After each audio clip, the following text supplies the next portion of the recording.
વૈષ્ણવ સમાજ એક થઈને રહે, આવો એક સંકલ્પ પરિષદનો છે.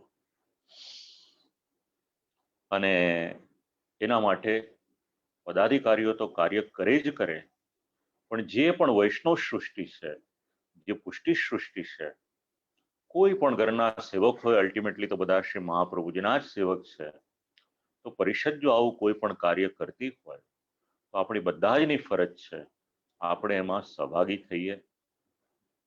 અને કદાચ પરિષદ આપણી સુધી પહોંચી ન શકતી હોય તો આપણે સામેથી પૂછીએ કે અમારે યોગ્ય કંઈક પણ હોય તો આપ અવશ્ય જણાવો.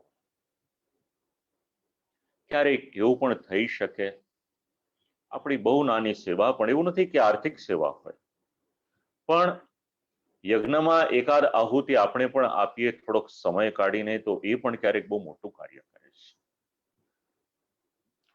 તો દરેક પદાધિકારીઓને ખૂબ ખૂબ અભિનંદન. શ્રી ગોપીનાથજી પ્રભુચરણનો એક દિવ્ય ગ્રંથ જેનો સંકલ્પ કર્યો છે, એમાં હવે આપણે આરંભ કરીએ. ગ્રંથ શ્રવણ કરીએ એની પહેલા ગ્રંથ કર્તા વિશે કંઈક આપણે જાણીએ તો ગ્રંથમાં આપણી અભિરુચિ વિશેષ થશે. તો શ્રી ગોપીનાથજી પ્રભુચરણ વિશે કંઈક આપણે જેટલો પણ સમય શ્રી ઠાકોરજી પ્રેરણા કરે, શ્રી મહાપ્રભુજી પ્રેરણા કરે, એ પ્રમાણે કંઈક શ્રવણ કરી આપણે. તો વૈષ્ણવના ઘરમાં દરરોજ સવારના મંગલાચરણના શ્લોક બોલવામાં આવે છે. ભાગ્યે જ કોઈક વૈષ્ણવનું ઘર એવું હશે કે જ્યાં આગળ નિત્ય નિયમ પ્રમાણે કોઈક પાઠ ન થતો હોય. તો આપણે શ્લોકો બોલીએ છીએ, ચિંતા સંતાન હંતારો યત્પાદામ ગુજરેણ વહા. આ જે બધા શ્લોકો બોલીએ છીએ એમાં આપણે એક શ્લોક બોલીએ છીએ, યદનુગ્રહતો જંતુ સર્વ દુઃખાતિગો ભવેદ તમહમ સર્વદા વંદે શ્રીમદ વલ્લભ નંદનમ. આ શ્લોકનું અનુસંધાન આજના પ્રસંગે આપણને ઉપયોગી છે. એવું કહેવાય છે શ્રી વિઠ્ઠલનાથજી પ્રભુચરણ, જેમને આપણે શ્રી ગુસાઈજી પ્રભુચરણના નામે જાણીએ છીએ, આપશ્રીએ આ શ્લોકનું લેખન પોતાના જ્યેષ્ઠ ભ્રાતા એટલે શ્રી ગોપીનાથજી પ્રભુચરણને માટે કર્યું. શ્રી મહાપ્રભુજી, શ્રી વલ્લભાચાર્યજી, શ્રી આચાર્ય ચરણને બે બાલક એટલે બે પુત્ર રત્ન. મોટા પુત્ર રત્ન જેઓનું નામ શ્રી ગોપીનાથજી પ્રભુચરણ અને લઘુ ભ્રાતા એટલે નાના પુત્ર રત્ન આપશ્રીનું નામ શ્રી ગુસાઈજી પ્રભુચરણ. શ્રી ગુસાઈજી પ્રભુચરણને માટે ઘણું આપ લોકોએ શ્રવણ કર્યું હશે, ઘણું વાંચ્યું હશે, ઘણું વિચાર્યું હશે, પણ શ્રી ગોપીનાથજી પ્રભુચરણ અને આપશ્રીના લખેલા જે ગ્રંથો મળે છે એના માટે કમ્પેરિઝનમાં બહુ ઓછા આયોજન થાય છે. પરિષદને સારું લાગે એટલા માટે નહીં, પણ હૃદયપૂર્વક જેમણે પણ આ નિર્ણય લીધો છે એમને મારા શત શત અભિનંદન છે.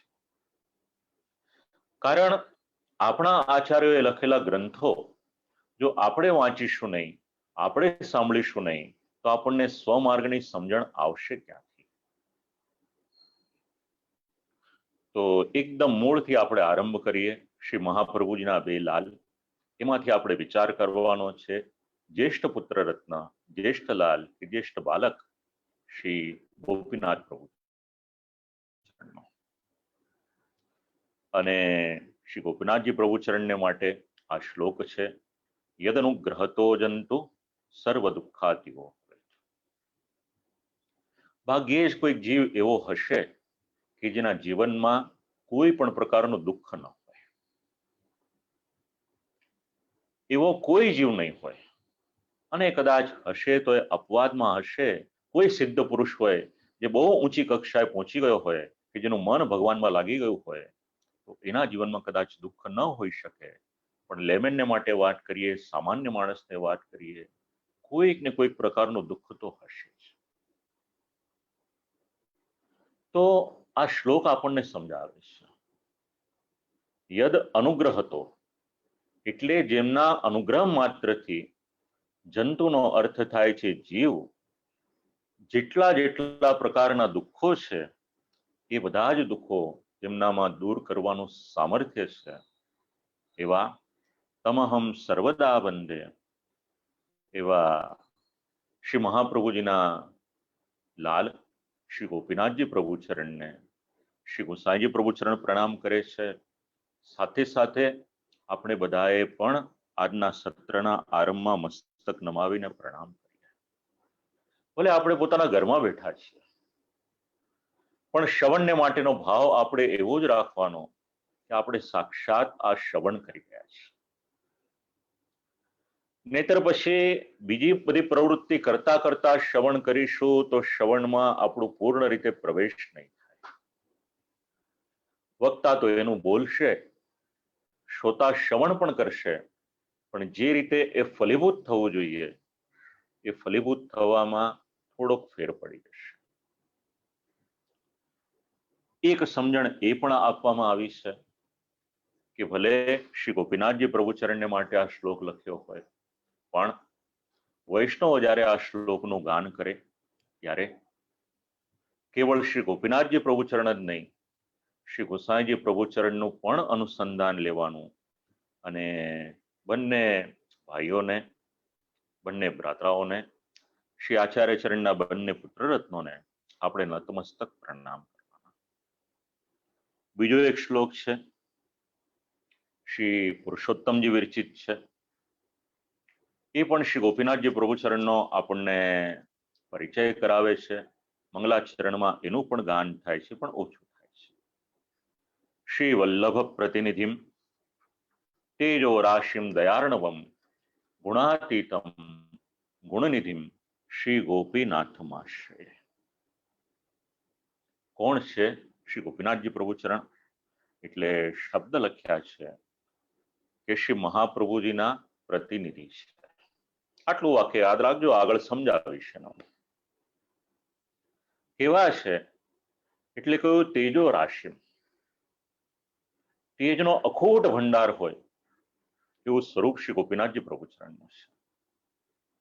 અને એનાથી આગળ કહ્યું દયાર્ણવમ એટલે દયાનો સાગર.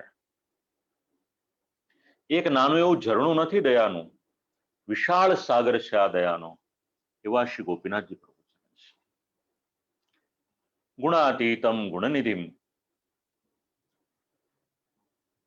કોઈ સામાન્ય લૌકિક ગુણો જ નહીં, પણ જેટલા જેટલા અલૌકિક ગુણો છે એનો ભંડાર શ્રી ગોપીનાથજી પ્રભુચરણ છે.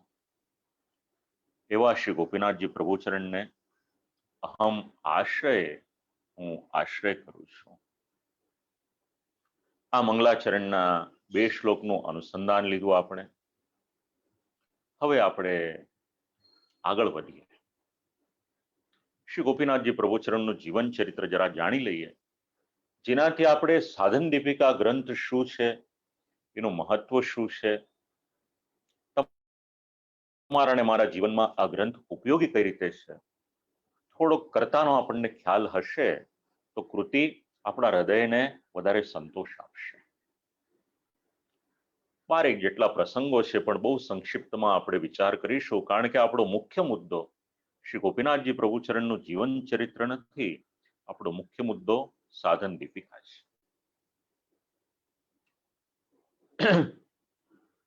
જગતગુરુ શ્રીમદ વલ્લભાચાર્યજી શ્રી મહાપ્રભુજીને ત્યાં વિક્રમ સંવત 1567 ભાદ્રપદ માસ એટલે ભાદરવા મહિનો, કૃષ્ણ પક્ષ એટલે જેને આપણે વદ કહીએ છીએ, દ્વાદશીની તિથિ, એ દિવસે અડેલમાં શ્રી ગોપીનાથજી પ્રભુચરણનું પ્રાકટ્ય થયું. પ્રાકટ્ય, શિક્ષા અને સંસ્કાર, આ 3 શબ્દનું આપણે અનુસંધાન લઈએ છીએ એટલે પ્રાકટ્ય. પછી સંસ્કારમાં યજ્ઞોપવિત સંસ્કાર. શાસ્ત્ર એવું સમજાવે છે કે 8 વર્ષની ઉંમર હોય ત્યારે યજ્ઞોપવિત સંસ્કાર કરવા. એટલે શ્રી આચાર્ય ચરણે કાશીમાં યજ્ઞોપવિત સંસ્કાર સંપન્ન કર્યો.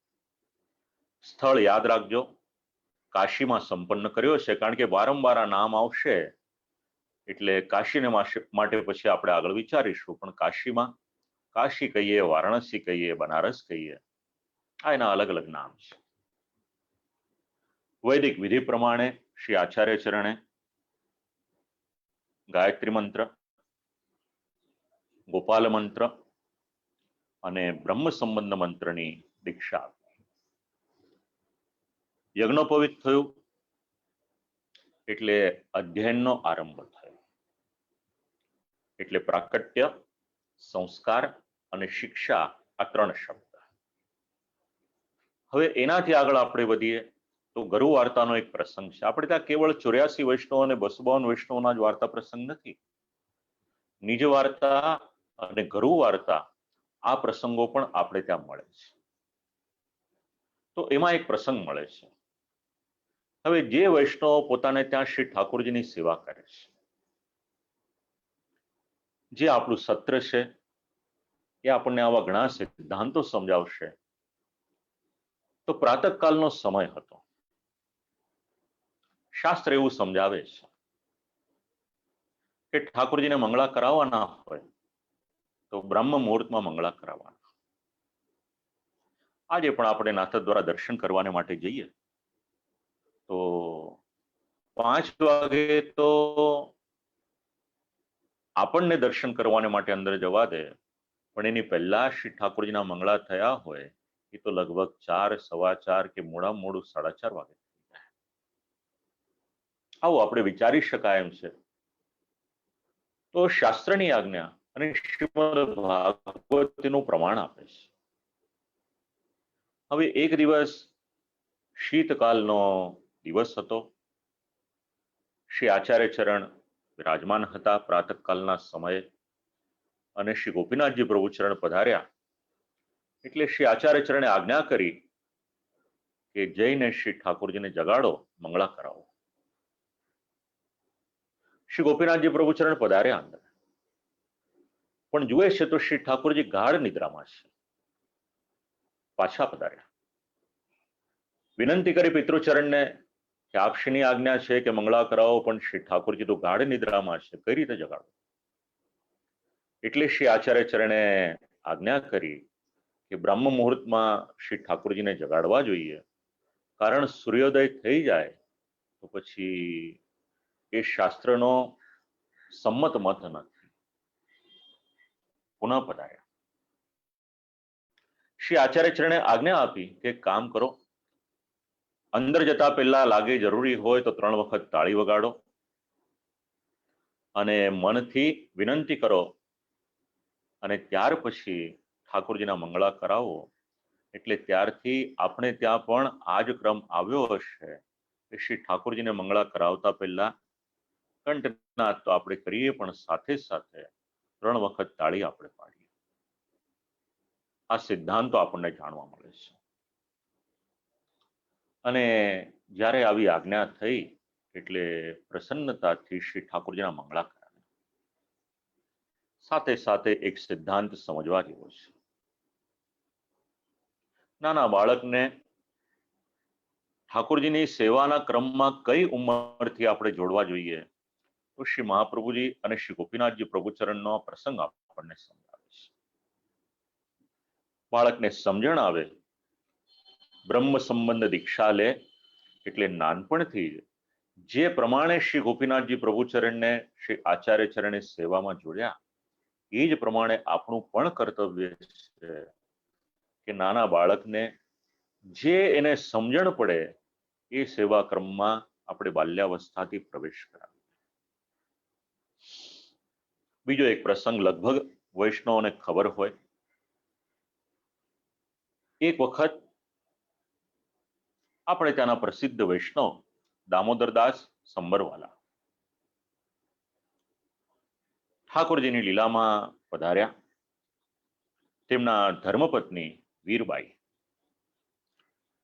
નિધિ સ્વરૂપ શ્રી દ્વારિકાધીશજી.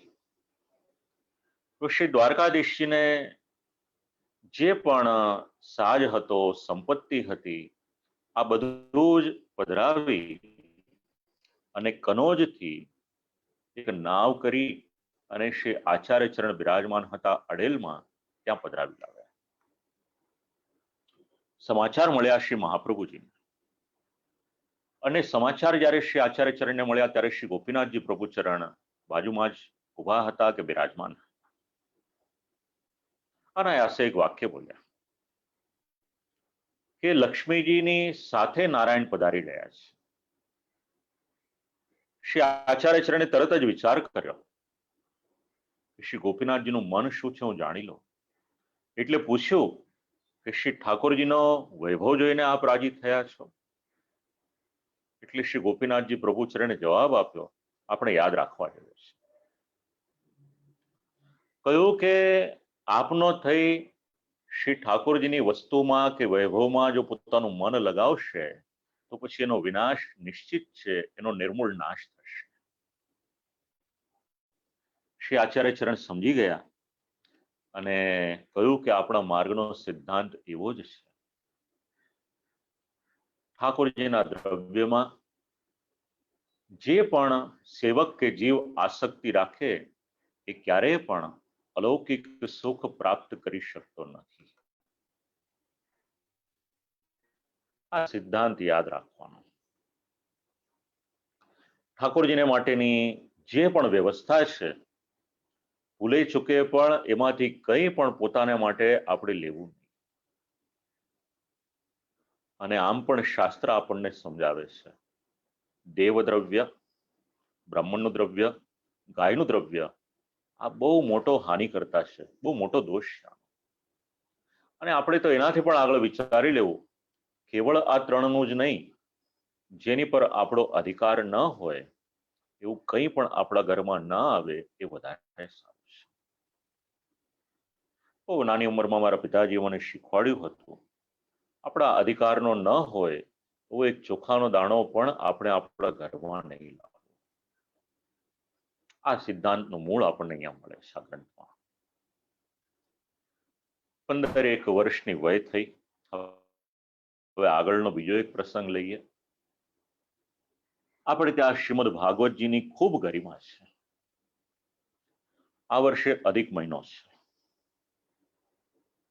જે સમય અને સંજોગ હશે એ તો આપણો બધાનો સાથે જ હશે, પણ એમાં ઉપયોગી થાય એવો એક પ્રસંગ છે.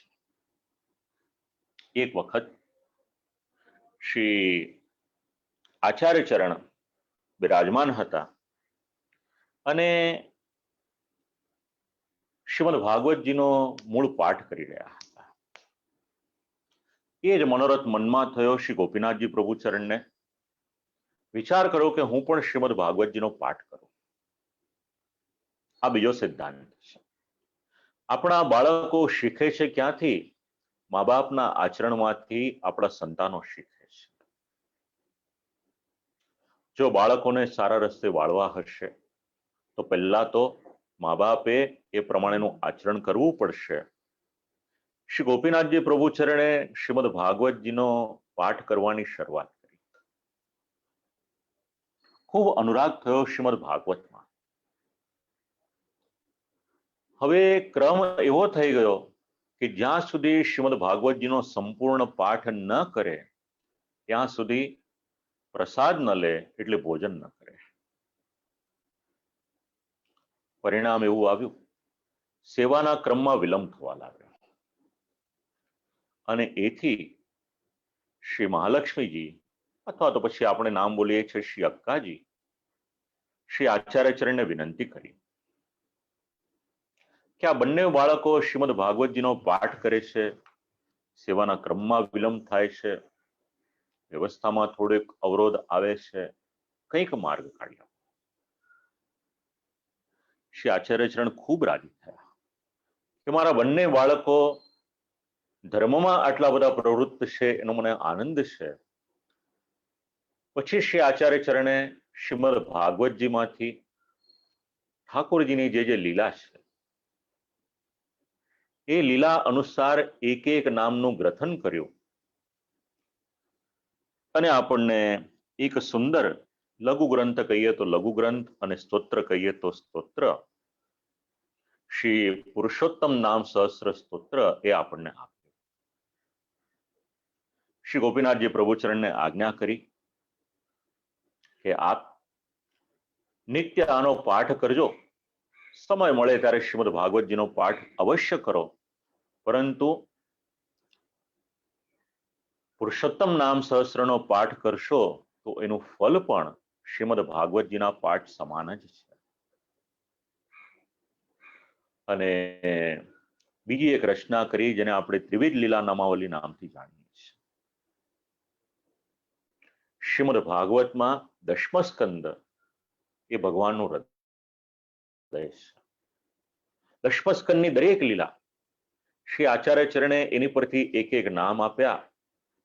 ઠાકોરજીની 3 પ્રકારની લીલા, વ્રજની લીલા, મથુરાની લીલા અને દ્વારકાની લીલા, આ ત્રણેય સ્થાનની લીલાનું નામકરણ કરી અને ગ્રંથ આપ્યો.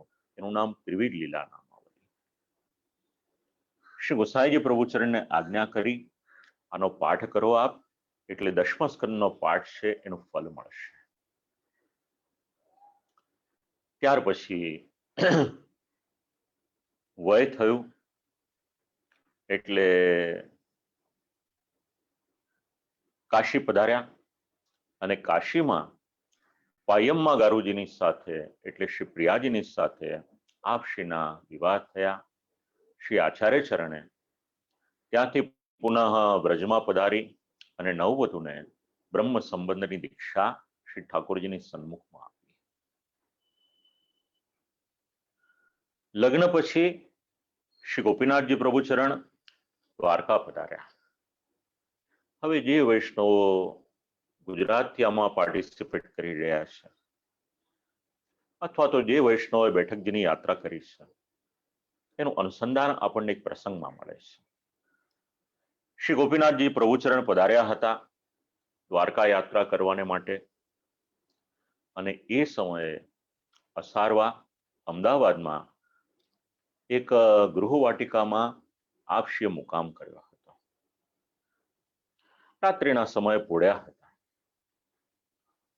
શ્રી ઠાકોરજી આજ્ઞા આપી સ્વપ્નમાં કે આ વાડીમાં એક કૂવો છે, એની અંદર હું છું, મને બહાર કાઢો, બહાર પધરાવો અને સેવાનો ક્રમ આરંભ કરાવો. ભાઈલા કોઠારી વગેરે વૈષ્ણવો આવ્યા હતા અને શ્રી ગોપીનાથજી પ્રભુચરણે શ્રી મદનમોહનજીને કૂવામાંથી બહાર પધરાવ્યા, પાટોત્સવ કર્યો અને ત્યાં આગળ પાઠ બેઠાવ્યા. રામદાસ સાચોરા એમની વિનંતી હતી. શ્રી મદનમોહનજી શ્રી ઠાકોરજી અને પોતાના પાદુકાજી સેવાને માટે પધરાવી આપ્યા.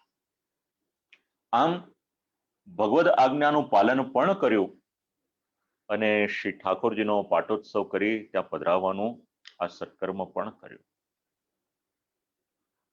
હવે આગળ જે પદ કીધું શ્રી વલ્લભ પ્રતિનિધિ, એને જરા સમજી લઈએ આપણે. શ્રી આચાર્ય ચરણ આસુર વ્યામોહ લીલા કરી અને દિવ્ય ધામમાં પધાર્યા. હવે આ સંપ્રદાયની એક જવાબદારી આવી, તો એ કોણ લે? તો સંપ્રદાયમાં શ્રી આચાર્ય ચરણના આસુર વ્યામોહ લીલા પછી એ સ્થાનમાં, એ દિવ્ય આસન ઉપર એ પરંપરાનું સ્થાન અગર કોઈકે જાળવ્યું તો શ્રી ગોપીનાથજી પ્રભુચરણે. અને પારિવારિક જવાબદારીઓ પણ ચૂક્યા નહીં. જે પ્રમાણે પોતાના વિવાહ કાશીમાં થયા એવી જ રીતે શ્રી ગોસાઈજી પ્રભુચરણના વિવાહ પણ ધામધૂમથી કાશીમાં સંપન્ન કર્યા. અનેક યાત્રાઓ કરતા હતા આપશ્રી. એક વખત પધાર્યા હતા પૂર્વ પ્રદેશની યાત્રા કરવાને માટે.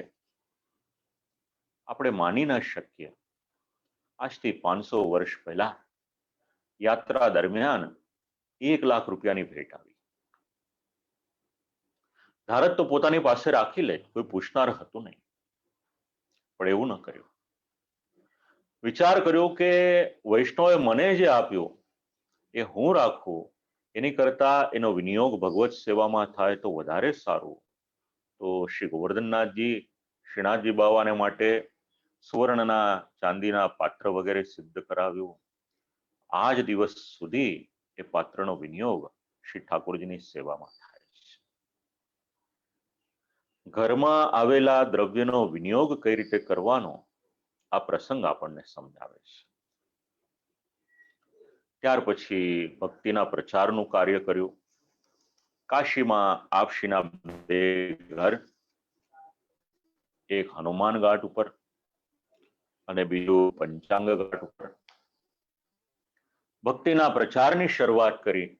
વિદ્વજ્જનો પધારે, શાસ્ત્રાર્થ કરે અને શ્રી ગોપીનાથજી પ્રભુચરણ શ્રી મહાપ્રભુજીએ જે મત આપ્યો શુદ્ધાદ્વૈત બ્રહ્મવાદ એનો ઉપદેશ કરે છે. જગન્નાથપુરી પધાર્યા. ત્યાંના ગુચ્છીકારને પોતાના જ્ઞાતિના કુલપુરોહિત તરીકેનું પ્રમાણપત્ર આપ્યું, વૃત્તિપત્ર લખી આપ્યું. આગ્રા પધાર્યા. આગ્રામાં એક પ્રસંગ બન્યો. કોઈકે એક વૈષ્ણવે શ્રી ગોસાઈજી પ્રભુચરણને માટે એ જમાનામાં 100 સોના મોહર આપી. શ્રી ગોપીનાથજી પ્રભુચરણે પૂછ્યું વૈષ્ણવને કે કોઈક વૈષ્ણવ આપણામાં એવો છે કે જે જઈને શ્રી ગોસાઈજી પ્રભુચરણ સુધી પહોંચાડે. એ માર્ગમાં વન આવે, લૂંટફાટનો ડર લાગે, પણ એક વૈષ્ણવ આગળ આવ્યા. એનું નામ વાસુદેવદાસ છકડા. કહ્યું કે મને પધરાવી આપો, હું લઈ જાઉં છું. એટલે જઈને સોનામહોર શ્રી ગોસાઈજી પ્રભુચરણને પધરાવી આપી. શ્રી ગોસાઈજી પ્રભુચરણે જે પત્ર આપ્યો એ લઈને આવ્યા. આશ્ચર્ય થયું શ્રી ગોપીનાથજી પ્રભુચરણને. પૂછ્યું કે આ કઈ રીતે લઈ ગયા, ડર ના લાગ્યો? એટલે જવાબ આપ્યો કે લાખનો એક ગોળો બનાવ્યો, એની અંદર સોના મોહર ભરી દીધી અને પછી લાખ જાણે શાલિગ્રામ હોય એ પ્રમાણે પૂજન વિધિ વગેરે કરીને લઈ ગયો. વેશ પણ એવો પહેર્યો કે મને કોઈ પકડે નહીં. શ્રી ગોપીનાથજી પ્રભુચરણને થોડું દુઃખ થયું. કહ્યું કે આપણું લૌકિક કાર્ય કરવાને માટે આપણે ભગવાનના આવા સ્વરૂપનો કોઈ દિવસ ઉપયોગ કરાય નહીં. આ વખતે કર્યું, પણ ભવિષ્યમાં ક્યારે પણ આવું કરશો નહીં. આનું નામ ગુરુ છે, આનું નામ આચાર્ય છે. ભગવદ ભક્તિમાં પૂર્ણ શ્રદ્ધા હતી. શાસ્ત્રોની આજ્ઞામાં ખૂબ રસ હતો. આમ કરતા કરતા વિષ્ણુયાગ કર્યો, સોમયાગ કર્યો અને સંવત 1599માં શ્રી જગન્નાથજીના દર્શન કરવાને માટે પધાર્યા હતા. અને જગન્નાથ જગન્નાથ બોલતા બોલતા જ શ્રી જગન્નાથજીના શ્રી વિગ્રહમાં આક્ષી વિલીન થઈ ગયા. ઓછા સમયને માટે બિરાજ્યા, કેવળ 32 વર્ષને માટે. જીવન કેટલું લાંબુ છે એ મહત્વનું નથી, જીવન કેવું જીવીએ છીએ એ મહત્વનું છે. પછી આપશ્રીને ત્યાં પુરુષોત્તમજી નામના પુત્ર રત્ન શ્રી સત્યભામા બેટીજી અને શ્રી લક્ષ્મી બેટીજી, એમના પણ કંઈક ચરિત્ર આપણને મળે છે. પણ પાછો આપણે વિચાર કરવા જઈશું તો વધારે એનું વિસ્તૃતિકરણ થશે. હવે શ્રી ગોપીનાથજી પ્રભુચરણ સાહિત્ય તો ઘણું બધું રચ્યું, પણ અત્યારના આપણને એ સાહિત્યમાંથી વિશેષ રૂપે 2 ગ્રંથ પ્રાપ્ત થાય છે. એમાંનો એક ગ્રંથ છે જે આ વખતનો આપણો મુખ્ય વિષય છે. એનું નામ છે સાધન દીપિકા. મારી સન્મુખમાં એના 3 ગ્રંથો બિરાજમાન છે. એક ગ્રંથ મેં પહેલી વખત વાંચ્યો હતો. વાકપતિ પીઠાધીશ પૂજ્યપાદ ગોસ્વામી 108 શ્રી મથુરેશ્વરજી મહારાજશ્રીએ પ્રકાશિત કર્યો. અને વૈષ્ણવ સમજી શકે એવી રીતે સુંદર રીતે એના વિષયોનું વર્ગીકરણ કર્યું. આપણા સંપ્રદાયના વિદ્વાન પૂજ્ય શ્રી ભગવત પ્રસાદ પન્નાલાલ પંડ્યાજીએ શીર્ષક બનાવ્યા એના કે આ શ્લોકમાં કેવા શું માંગે છે, અને એની નીચે સંસ્કૃત શ્લોક, ગુજરાતી ભાષાંતર અને સાથે સાથે એના અનુસંધાન એ પણ બહુ સંક્ષિપ્તમાં સમજાવેલા છે. બીજો એક ગ્રંથ પ્રકાશિત થયો છે. એ ગ્રંથ શ્રી વલ્લભાચાર્યજી ટ્રસ્ટ માંડવીથી પ્રકાશિત થયો. એમાં પણ શ્લોક સાથે સાથે એક એક શબ્દની સામે એનું ભાષાંતર એ પણ આપવામાં આવ્યું છે. અને ત્રીજો એક ગ્રંથ પ્રકાશિત થયો છે, એનું નામ છે સાધન દીપિકા રશ્મિ ભાવના. તૃતીય પીઠાધીશ પૂજ્યપાદ ગોસ્વામી 108 શ્રી બ્રજેશકુમારજી મહારાજશ્રીએ ખૂબ પરિશ્રમ લઈ અને એક એક શબ્દોને આ રશ્મિ નામની ટીકામાં સમજાવ્યા છે. આપણે એનો આધાર લઈશું. 127 શ્લોકનો આ ગ્રંથ છે સાધન દીપિકા. એની પર પૂજ્ય શ્રી ભગવત પ્રસાદ પંડ્યાજીએ પણ કંઈક આલેખન આમુખમાં કરેલું છે. અને સાથે સાથે એક આપણને વિશેષ માહિતી મળે છે. નિત્ય લીલાસ પૂજ્યપાદ ગોસ્વામી 108 શ્રી બ્રજરાત્નલાલજી મહારાજ શ્રી સુરતમાં બિરાજમાન હતા. આપશ્રીને ગ્રંથ સમજવામાં પૂર્વ પીઠિકા થોડીક ઉપયોગી છે. પુષ્ટિમાર્ગનો આ મહત્વનો ગ્રંથ શેના માટે, અને આપણે આ શ્રવણ શેના માટે કરવાનું, તો એના માટે એક બે વાક્ય કહું આપને. સેવા પ્રણાલિકાના જે મૂળ ગ્રંથ છે આપણે ત્યાંના શ્રી આચાર્ય ચરણનું સાહિત્ય તો છે જ, પણ જો સેવા પ્રણાલિકાનો વિચાર કરીએ આપણે તો નાથદ્વારામાં અને અનેક નંદાલયોમાં આજે પણ સેવાના મૂળ રૂપે કોઈ ગ્રંથને માનવામાં આવે છે, સ્વીકૃતિ આપવામાં આવી છે, તો એ સાધન દીપિકા છે. અને બીજો ગ્રંથ છે એ પણ શ્રી ગોપીનાથજી પ્રભુચરણનો નિત્ય સેવા વિધિ શ્લોક. તો જે ગ્રંથ દ્વારા નાથદ્વારામાં અને શ્રી વલ્લભકુલના આચાર્ય બાળકોને ત્યાં પણ સેવાનો ક્રમ હોય, સેવાની પ્રણાલિકા હોય, અને સાથે સાથે પુષ્ટિમાર્ગના આચાર વિચારનું પણ જેમાં વિવરણ કર્યું હોય, એ ગ્રંથની મહત્તા કેટલી હશે એ આપ લોકો સમજી શકો એમ છો. શ્રી ગોપીનાથજી પ્રભુચરણ માટે એવું કહેવાય છે કે સિદ્ધાંત પક્ષના ખૂબ જ દ્રઢતાના ભાવ આપશ્રીમાં હતા. વ્યવહારિક પક્ષ પણ એટલો જ સંભાળ્યો હતો. વૈષ્ણવના લક્ષણ કેવા હોય, ગુરુના લક્ષણ કેવા હોય, વૈષ્ણવે કઈ રીતે જીવન જીવવું જોઈએ, ભગવાનની સેવાની પ્રણાલિકા શું છે, ઠાકોરજીની સેવામાં મંગળાથી લઈ અને શયન સુધી આપણે ત્યાં શબ્દ મળે છે અષ્ટયામ સેવા પ્રણાલિકા, એનું અનુસંધાન કઈ રીતે લેવાનું, ગુરુમાં કયા કયા લક્ષણ હોવા જોઈએ, આત્મસમર્પણ કઈ રીતે કરવાનું, મુક્તિ મેળવવી હોય તો મુક્તિને માટે એના સાધનો કયા કયા છે, આવું ઘણું બધું આપણને આ ગ્રંથમાંથી જાણવા મળે છે. શ્રી ઠાકોરજીની કૃપાથી ક્યારેક ક્યારેક આ ગ્રંથ ઉપર શ્રી ગોપીનાથજી પ્રભુચરણે વાણી પવિત્ર કરાવી છે. જીવનમાં પુનઃ એકવાર આજે આ સાધન દીપિકા ગ્રંથ પર બોલવાને માટેનો અવસર આવ્યો છે. જે પ્રમાણે શ્રી ઠાકોરજી આજ્ઞા કરે, જે પ્રમાણે શ્રી ગોપીનાથજી પ્રભુચરણ આજ્ઞા કરે, એ પ્રમાણે હવે આપણે આ ગ્રંથમાં પ્રવેશ કરીએ. તો આપણે ત્યાંની એક પ્રણાલિકા, કોઈ પણ ગ્રંથનો આરંભ થાય તેમાં મંગલાચરણ આવે, એ જ પ્રમાણે આ ગ્રંથમાં પણ આરંભમાં મંગલાચરણ કરવામાં આવ્યું છે. અને મંગલાચરણમાં 3 પ્રકાર છે: આશીર્વાદાત્મક, નમસ્કારાત્મક અને વસ્તુ નિર્દેશાત્મક. શબ્દ કદાચ આપણને અજાણ્યા લાગે કે ભારે લાગે તો તો આપણે આપણી ભાષામાં વિચાર કરીએ, મંગલાચરણનો એક પ્રકાર એવો છે કે જેમાં આશીર્વાદનો વિશેષ કરીને ઉલ્લેખ છે. બીજો પ્રકાર એવો છે કે જેમાં નમન કરવામાં આવે, જેવી રીતે પદ્મ પુરાણનો શ્લોક આવે કે સચ્ચિદાનંદ રૂપાય વિશ્વોત્પત્યાદિ હેતવે તાપત્રય વિનાશાય શ્રી કૃષ્ણાય વયમ નમઃ, ત્યાં ભગવાન શ્રી કૃષ્ણને પ્રણામ કર્યા છે.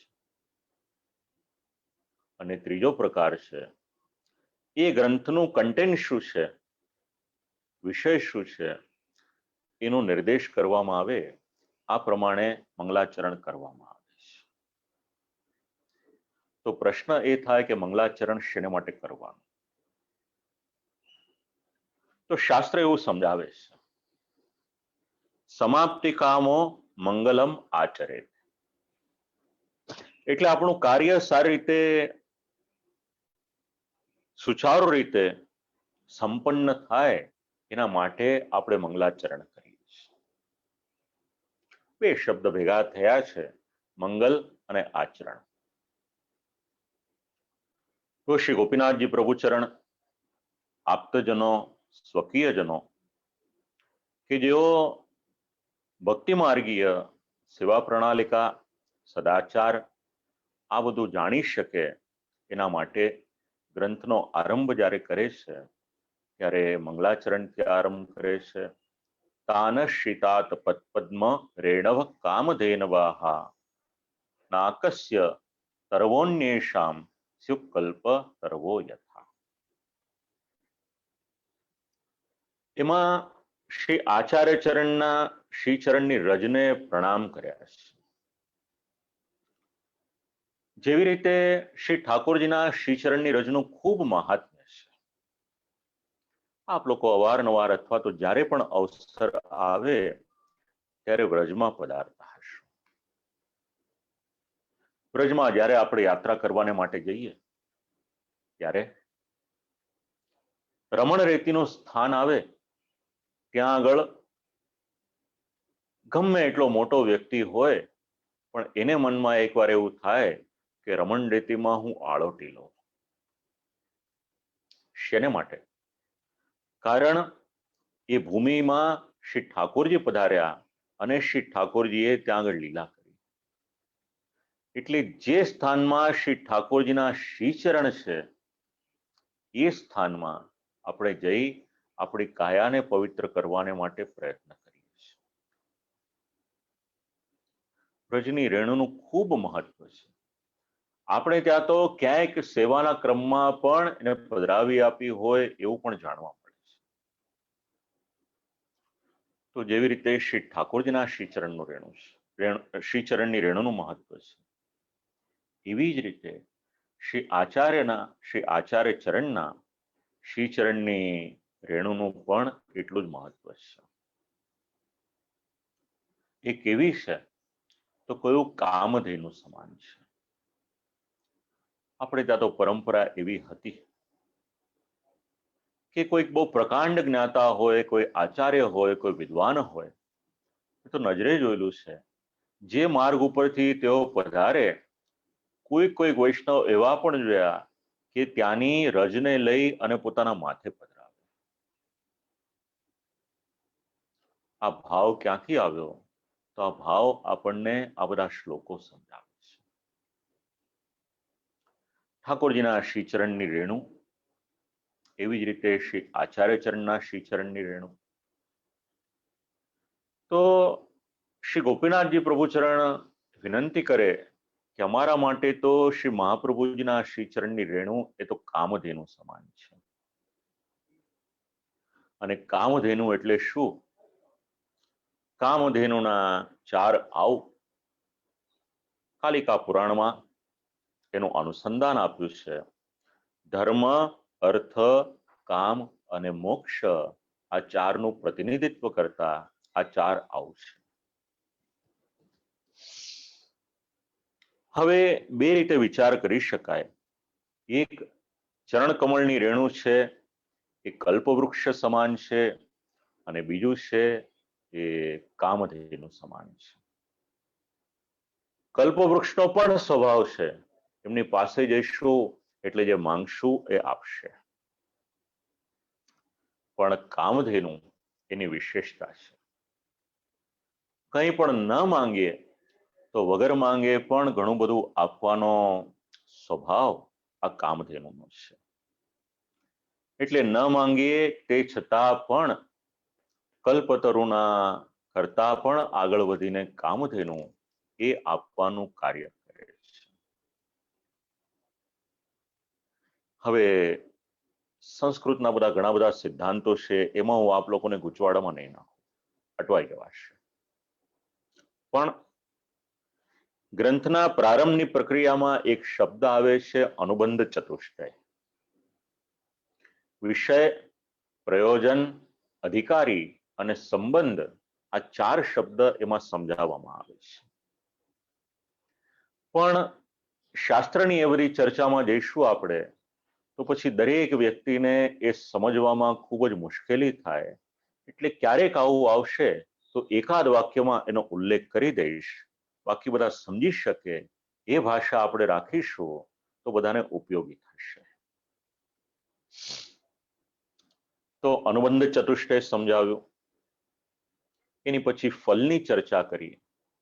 મર્યાદા માર્ગી અને એના મનોરથ પ્રમાણે ફલ મળે, અને ભક્તિ માર્ગીય હોય એમાં પુષ્ટિ ભક્તિ માર્ગીય હોય તો એને જે ફળ નિશ્ચિત કરેલું છે એ ફળ મળે છે. હવે અહીંયા આગળ એક વિશેષ દ્રષ્ટિ આ રશ્મિ ટીકામાં સમજાવવામાં આવી છે. શ્રી ગોપીનાથજી પ્રભુચરણ જ્યારે શ્રી આચાર્ય ચરણને પ્રણામ કરે છે ત્યારે કેવળ પિતાના ભાવથી પ્રણામ નથી કરતા, પણ એનાથી પણ આગળ એક દિવ્ય ભાવ રાખે છે, ગુરુના ભાવથી પ્રણામ કરે છે. જો આપણું શાસ્ત્ર આપણને સમજાવે છે પિતાને કેવળ પિતા તરીકે જ ન જોવાય, પણ પિતાને ગુરુ તરીકે આપણે માન આપવું પડે. શાસ્ત્ર આપણને મર્યાદા શીખવાડે છે. મહાભારતનું એક સૂત્ર યાદ આવ્યું અત્યારે. મહાભારત એવું કહે છે કે બાળકને માટે સર્વપ્રથમ ગુરુ અગર કોઈક હોય તો એની માં એની પહેલી ગુરુ છે.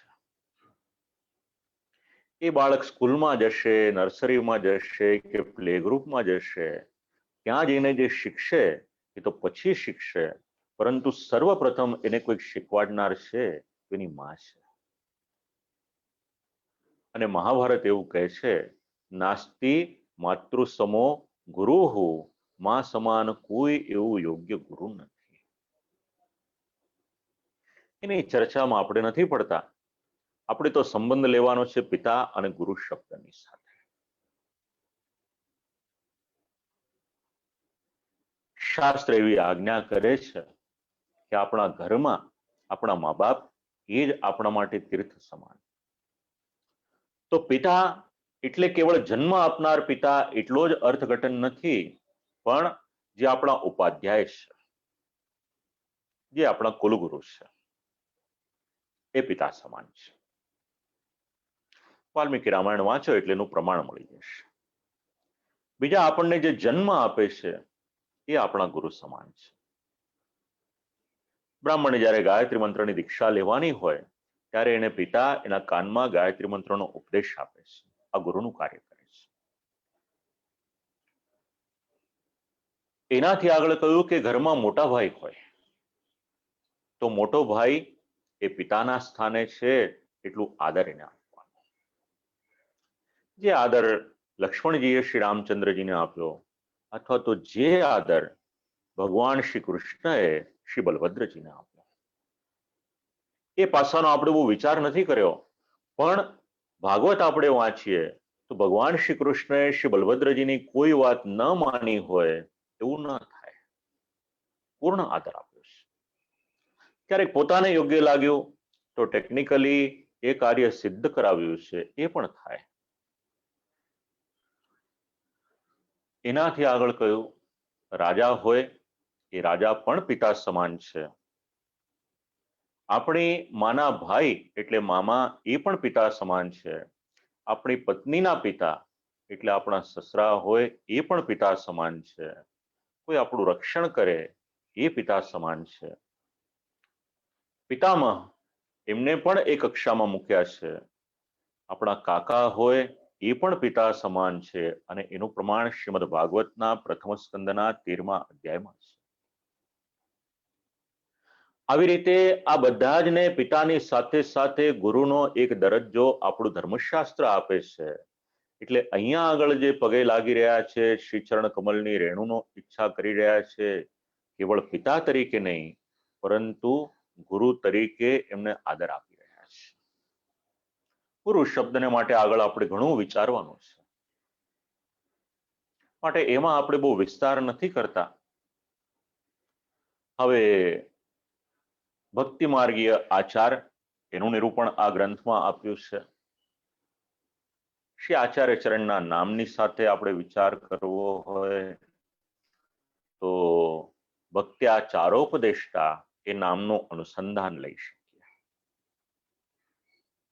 આ એક શાસ્ત્રની પદ્ધતિ પ્રમાણે પ્રથમ શ્લોકથી મંગલાચરણ કર્યું, એની પછી બીજા શ્લોકનું ગાન કરી રહ્યા છે.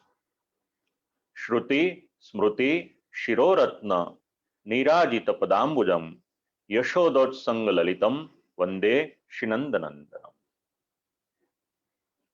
ગુરુ સ્વરૂપે પિતાના શ્રી ચરણને અને હવે શ્રી ઠાકોરજીને, એમાં પણ શ્રી નંદનંદન શ્રી ઠાકોરજીને પ્રણામ કરી રહ્યા છે. આમાં શબ્દ આપ્યો છે શ્રુતિ અને સ્મૃતિ. એનું અર્થઘટન કર્યું છે રશ્મિ નામની ટીકામાં ગોપીજનોની સાથે. વાત નીકળી તો એકાદ બે વાક્ય યાદ રાખજો. ગોપીજનોને ક્યારેય પણ લૌકિક સ્ત્રીઓની દ્રષ્ટિથી જોવાની ભૂલ કરશો નહીં. એ અપરાધ ન કરશો. ઘણી વખત ન બોલવાના વાક્ય આપણા જ વૈષ્ણવ બોલતા હોય છે. કોઈક વ્યક્તિના ચારિત્ર માટે કંઈક શંકા થાય તો એવો શબ્દ બોલે કે એમની રાસલીલાને માટે કંઈ બોલવા જેવું નથી, પણ આવા શબ્દ આપણાથી બોલાય નહીં. આ તો સીધે સીધો આપણે આપણા ભગવાન પર આક્ષેપ કરીએ છીએ અને ભગવાનની સાથે જોડાયેલા ગોપીજનો પર આક્ષેપ કરીએ છીએ. ભૂલે ચૂકે ક્યારેય પણ આપણા પુરાણના કોઈ પણ પાત્રને માટે સમજ્યા વગર કોઈ પણ પ્રકારનું વિધાન કરશો નહીં. ઘણી વખત એવું પણ બને છે આપણો જ સમાજ કોઈ દેવી દેવતાઓના મજાક ઉડાવતા જે જોક્સ હોય, વોટ્સએપ હોય, મેસેજીસ હોય, એ પોતાને મળ્યા હોય તો પોતાના સર્કલમાં ફોરવર્ડ કરે છે. એ અપરાધ ન કરશો. જો આપણા દેવી દેવતાઓનું સન્માન આપણે નહીં જાળવીએ તો બીજું કોણ જાળવશે? કોઈ આપણને આવી રીતે મોકલે તો એને પણ કરબદ્ધ વિનંતી કરી દેવાની કે ભાઈ આજે આ મેસેજ મોકલ્યો છે પણ આજ પછી આવો મેસેજ અમને મોકલશો. ગોપીજનોનું સ્વરૂપ શું છે? બે શબ્દો ઉપર સમજવા મળે છે, શ્રુતિ અને સ્મૃતિ. ભગવાન શ્રી કૃષ્ણ જ્યારે ભૂતલ પર પધાર્યા છે ત્યારે ઋષિમુનિઓ અને શ્રુતિઓ એટલે વેદની ઋચાઓ ભગવાનની સેવા કરવાને માટે ભૂતલ પર આવે છે. અને ભગવાનની સેવા કરવાની હોય તો સ્ત્રીનો દેહ જોઈએ. કારણ સેવા કરવાનું સૌભાગ્ય અને સેવા કરવાની જવાબદારી અને સેવામાં સમર્પણનો ભાવ સ્ત્રી જે રીતે નિભાવી શકે છે કે પરિપૂર્ણ કરી શકે છે એટલી પરિપૂર્ણતા પુરુષના ભાવમાં આવતી નથી. પછી એ ભગવત સેવા હોય કે પરિવારના જનોની સેવા હોય. ભગવાને સ્ત્રીઓને આ સામર્થ્ય આપ્યું છે કે સેવા કરવાની હોય તો ક્યારેય પણ પાછી પાની કરશે નહીં. અને જ્યારે ગોપીજનોના મનમાં ઈચ્છા થઈ કે ભગવત સેવા કરવી છે, ઋષિઓના મનમાં ઈચ્છા થઈ અને વેદની ઋચાઓના મનમાં ઈચ્છા થઈ ત્યારે પૃથ્વી પર કૃષ્ણ અવતાર વખતે પધાર્યા છે પૂર્વજન્મના ઋષિમુનિઓ અને ઋચાઓ, શ્રુતિરૂપા અને ઋષિરૂપા ગોપીજનો, અન્ય પૂર્વા અને અનન્ય પૂર્વાના નામથી આપણે જેમને જાણીએ છીએ એ સ્ત્રીનો દેહ લઈને પૂતલ પર આવેલા છે. આપણે પણ જ્યારે શ્રી ઠાકોરજીની સન્મુખમાં જઈએ છીએ ત્યારે પુરુષ ભાવથી નથી જતા. શ્રી ઠાકોરજીની સન્મુખમાં જ્યારે જઈએ છીએ તો શ્રી ઠાકોરજી આપણને સ્વીકારી શકે એવો ભાવ આપણે આપણા હૃદયમાં લઈને જઈએ છીએ. ગોપીજનો પર ભગવાનની ખૂબ કૃપા હતી, આપણે કલ્પના ન કરી શકીએ. શ્રીમદ ભાગવતનો 10મો સ્કંદ એને સમજાવે છે. ક્યારેક કોઈ ગોપી એવું કહે કે કૃષ્ણ આ છાશ પીવી છે તો મારી સામે નૃત્ય કરો, તો ભગવાન એક છાશની કટોરી પીવાને માટે એની સામે અનેક વખત નૃત્ય કરે છે. આ ગોપીજનોનું સ્વરૂપ છે. અને શ્રી આચાર્ય ચરણ તો આજ્ઞા કરે છે, ગોપિકા ગુરવક પ્રોક્તા. અનુસંધાન અહીંયા આગળ લેશે, વ્રજ સીમંતિનીઓની સાથે આ પદને જોડ્યું છે. યશોદોત સંગ લલિત. ઠાકોરજી કેવા છે તો માતા શ્રી યશોદાજીની ગોદમાં લલિત એટલે વિરાજમાન છે, સેવા થઈ રહ્યા છે, શોભાયમાન છે એવા. વૈષ્ણવો, આપ લોકો સેવા કરો છો, શક્ય હોય તો સેવામાં જે જે જોડાયેલું છે એ પરિકરનું સ્વરૂપ પણ ક્યારેક વિચાર કરો.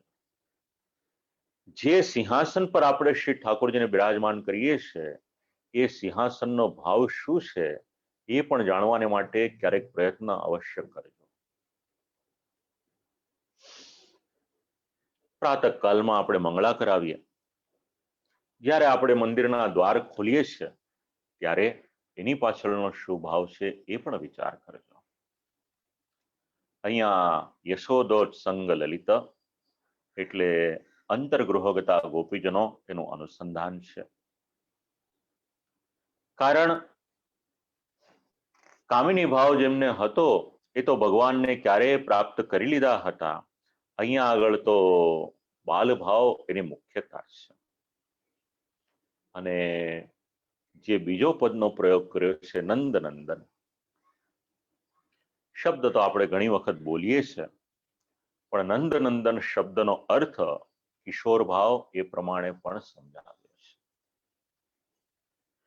એક ગ્રંથમાં વાંચ્યું હતું, લગભગ વૈષ્ણવ એવું જ માને છે કે આપણે ત્યાં બાલ ભાવની સેવા છે, પણ ગ્રંથમાં એવું લખ્યું હતું કેવળ બાલ ભાવ નથી, પણ શ્રી ઠાકોરજીની કિશોર ભાવની સેવાનું પણ આપણે ત્યાં એટલું જ મહત્વ છે. જ્યાં જ્યાં શ્રી ઠાકોરજી શ્રી સ્વામિનીજીની સહિત બિરાજે છે ત્યાં કિશોર ભાવનું અનુસંધાન રાખવું જોઈએ એવું એક ગ્રંથમાં મારે વાંચવામાં આવ્યું. તો અહીંયા આગળ નંદનંદન પદ એનું અનુસંધાન કિશોર ભાવની સાથે લેવામાં આવ્યું છે. ભક્તિના બે પ્રકાર છે, સાધન રૂપા અને ફલ રૂપા. હવે એના દ્વારા આપણે ભગવત સેવા કરવાની, તેમાં નંદનંદન એટલે શ્રી નંદ બાવાને ત્યાં પધારેલા નંદન એટલે એમના આત્મજ થઈને ભગવાન ત્યાં પધાર્યા છે. અનુસંધાન લેવું હોય, શ્રીમદ ભાગવતજીનો 10મો સ્કંદ એનો 5મો અધ્યાય નંદ સ્વાત્મજ ઉત્પન્ન, અને પછી 18 શ્લોકમાં ભગવાનના પ્રાકટ્યનો જે મહોત્સવ ઉજવવામાં આવ્યો છે એનું અનુસંધાન લઈ શકાય. ભગવાન સ્વયં આનંદ સ્વરૂપ છે. આપણે જ્યારે ભગવાનથી વિખૂટા પડ્યા, આપણામાંથી જે આનંદ તિરોહિત થઈ ગયો છે એ આનંદને આપણે પાછો મેળવવાનો એ ક્યાંથી મેળવીશું? તો જ્યારે આપણે ભગવાનની પાસે પાછા જઈશું ત્યારે આપણને આનંદ મળશે. સેવા કરીએ છીએ આપણે, પ્રયોજન શું છે? તમારા ને મારા જીવનમાંથી જે આનંદ જતો રહ્યો એને આપણે પાછો મેળવવાનો. એ આનંદ પાછો કઈ રીતે મળશે? તો જ્યાંથી આપણે છૂટા પડ્યા છીએ ત્યાં જ પાછા આપણે જોડાઈ જઈશું, ત્યારે આપણને આનંદ આવશે. માટે જ્યારે જ્યારે આપણે સેવામાં હોઈએ છીએ અથવા તો પછી અનોસરમાં ભગવાનના ચરિત્ર શ્રવણ કરીએ છીએ કે પાઠ કરીએ છીએ, ત્યારે આપણા જીવનમાં આ આનંદની અનુભૂતિ થાય છે. નંદ નંદન આનંદો નંદો નંદનો નંદહા, એવું પણ અર્થઘટન ને એનું પણ વિવેચન કર્યું છે. આનંદ નંદનંદન એટલે પૂર્ણ પુરુષોત્તમ ભગવાન શ્રી કૃષ્ણ. સંયોગ રસ અને વિપ્રયોગ રસ આ બંનેની સમજણ આપી છે. તત્પશ્ચાત આ શ્લોકમાં ભગવાનને નમન કર્યા છે, વંદે. આ એક શબ્દ સમજીને આપણે આપણા સત્રમાંથી વિરામ લઈશું. વંદન.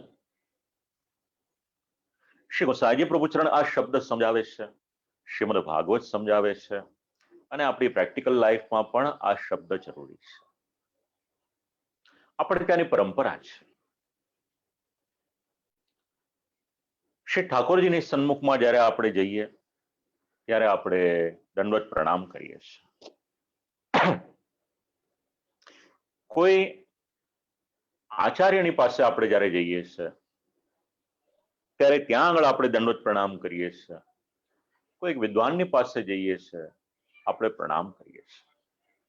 આપણા વડીલની પાસે જઈએ છીએ ત્યારે આપણે પગે લાગીએ છીએ. તો શબ્દ બોલીએ છીએ દંડવત પ્રણામ. બે પ્રકાર છે એના. એક પંચાંગ પ્રણામ છે અને બીજો અષ્ટાંગ પ્રણામ છે. તો અષ્ટાંગ પ્રણામ એટલે શું? તો બંને બાહુ, બંને પગ, બંને જાનું, વક્ષસ્થલ, આપણું મસ્તક, દ્રષ્ટિ, મન અને વાણી આ બધા જ દ્વારા જ્યારે આપણે પ્રણામ કરીએ છીએ ત્યારે એને સાષ્ટાંગ દંડવત પ્રણામ કહેવામાં આવે છે. કાયાની સાથે સાથે એમાં આપણું મન પણ આવી ગયું. અને બંને જાનું, બાહુ, મસ્તક, વાણી અને બુદ્ધિ આ પાંચ દ્વારા જ્યારે આપણે પ્રણામ કરીએ છીએ ત્યારે એને પંચાંગ પ્રણામ કહેવામાં આવે છે.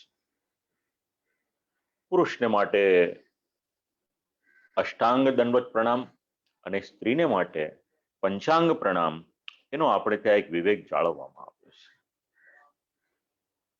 હવે પ્રણામ જ્યારે કરવામાં આવે છે ત્યારે કઈ રીતે પ્રણામ કરવા એની પણ સમજણ આપી છે.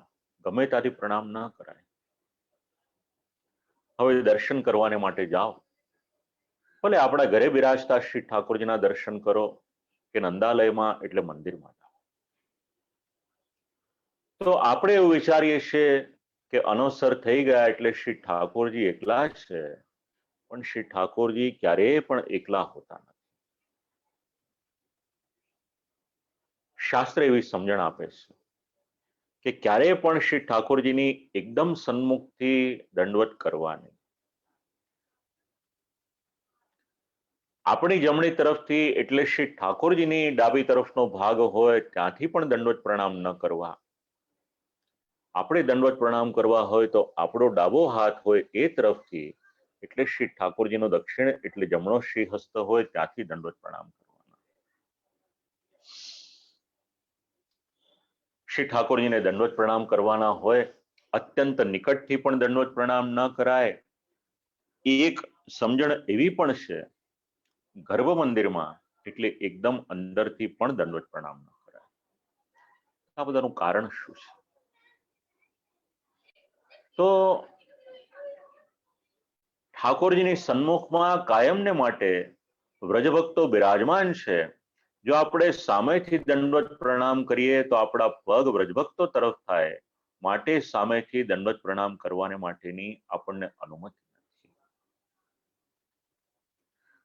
આપણી જમણી તરફનું સ્થાન અને શ્રી ઠાકોરજીની ડાબી તરફનું સ્થાન પૂજ્ય શ્રી પ્રદ્યુમ્ન શાસ્ત્રીજીએ એક વખત સમજાવ્યું હતું કે એ સ્થાન શ્રી સ્વામિનીજીનું સ્થાન છે. તો બચ્યો આપણી ડાબી તરફનું સ્થાન જ્યાં સુધી શક્ય હોય ત્યાં સુધી આપણા ડાબા હાથેથી અને શ્રી ઠાકોરજીની જમણી તરફથી આપણે દંડવત પ્રણામ કરીએ તો શાસ્ત્રની દ્રષ્ટિએ એ યોગ્ય છે. લૌકિકની પરિભાષામાં પણ પ્રણામ કરવાનું ખૂબ જ મહત્વ છે. તો આ બધો વિવેક, આ બધી વાત આપણને સાધન દીપિકાના આ બધા શ્લોકો છે એમાંથી જાણવા મળે છે. પ્રણામને માટે હજી ઘણું વિચારી શકાય એમ છે, પણ આપણો 6:15નો સમય છે એ થવા આવ્યો છે.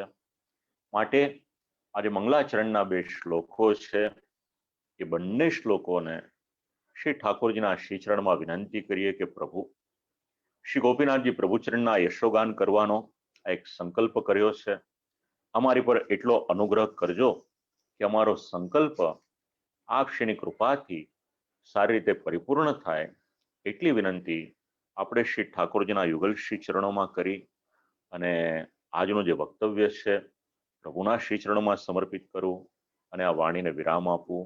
આપ સર્વને ભગવત સ્મરણ અને આટલી વિશાળ સંખ્યામાં, એ જોયું લગભગ 280, 85, 75ની આસપાસની ક્રમમાં વૈષ્ણવમાં પાર્ટિસિપેટ કરી રહ્યા છે. દેશ વિદેશના જે પણ વૈષ્ણવો હોય, જે હૃદયના ભાવથી આપ લોકો આ સત્રમાં જોડાયા છો, ઠાકોરજી આપના હૃદયના ભાવ પરિપૂર્ણ કરે. સાથે સાથે અત્યારે 6:15 વાગ્યા છે. જે વૈષ્ણવો શ્રીમદ ભાગવતજીનું સત્ર એટેન્ડ કરી રહ્યા છે, રાત્રે આપણે પુનઃ મળીએ છીએ. 8:30 થી 9:30નું શ્રીમદ ભાગવતજીનું સત્ર છે અને એમાં આજે પ્રથમ સ્કંદનો 17મો અધ્યાય શ્રી સુબોધિનીજીની સાથે, શ્રી મહાપ્રભુજીની વાણીની સાથે આપણે કંઈક એનું અવગાહન કરવાને માટે પ્રયત્ન કરીશું.